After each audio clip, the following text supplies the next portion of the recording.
এই বাংলাদেশটাকে ছাত্রছাত্রীরা রাষ্ট্রটাকে এত সুন্দরভাবে পরিচালনা করবে এটা আমরা কেউ ভাবতেই পারি নাই।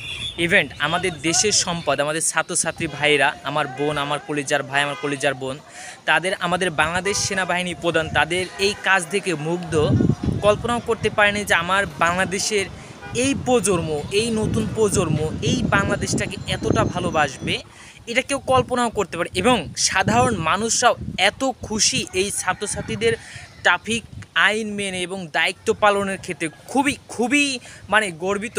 ইভেন তারা বলতেছে এসব জায়গায় পুলিশ থাকলে তাদেরকে ঘুষ দিতে হতো, 10 টাকা 20 টাকা এরকম করে ঘুষ দিতে হতো, সেটা নেই। খুব অসাধারণ তারা দায়িত্ব পালন করছে।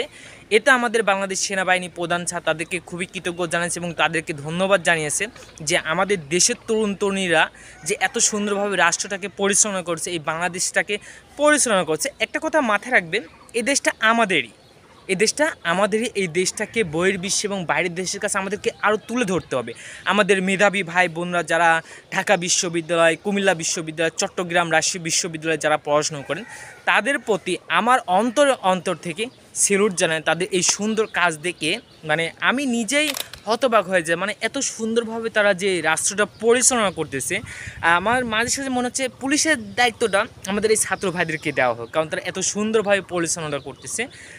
আমি খুবই মুগ্ধ। আপনারাও ভিডিওতে দেখছেন, দেখার পর আপনারাও খুবই মুগ্ধ হয়ে আছেন আমাদের বাংলাদেশের তরুণ তরুণরা। এবং আমাদেরকে মনে রাখতে হবে এই স্বাধীনতার পিছনে আবু সাইদ, মুগ্ধ, আমার আরও কয়েকটা বোন আছে। আমার এই ছোটো মেমোরিতে এত নাম মনে রাখা সম্ভব না কর্মব্যস্ততার মাঝেও। এদেরকে কখনো কিন্তু ভোলা যাবে না। আমরা এদেরকে সবসময় আমাদের মনের ভিতরে রেখে দেবো, আমাদের মনের ভিতর তাকে জায়গা করে রাখবো, যেন আমরা কোনো দিন তাদেরকে ভুলে না যাই। আজকে আমরা দ্বিতীয়বারের মতন স্বাধীন দেশ পেয়েছি। অনেক হত্যা হয়েছে, অনেক স্টুডেন্ট ভাইরা মারা গিয়েছে, তারপরে কিন্তু আমরা এই বাংলাদেশটা স্বাধীন করতে পেরেছি। আমরা এই স্বাধীনতা পেয়ে আমরা যেন এমন কোনো কাজ না করে ফেলি, দেশের জন্য কোনো ক্ষতি না করে ফেলি, দেশটাকে যেন সুন্দরভাবে সামনে আরও এগিয়ে নিয়ে যেতে পারি।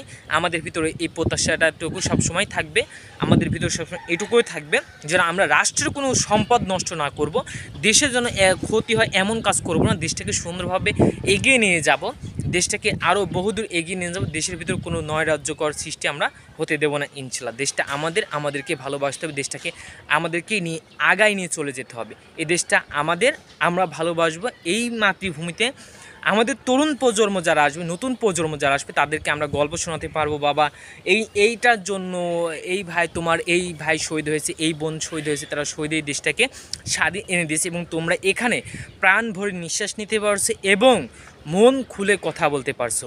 এইটুকু আমরা আমাদের প্রজন্মকে আমরা বলতে পারবো। যারা আমাদের জন্য এতটা কষ্ট করেছেন, আমার ছাত্রছাত্রী ভাইরা, আমার বোনেরা, তাদের প্রতি আমাদের প্রতি সালাম। এবং তাদের কাছে আমরা অকৃতজ্ঞ।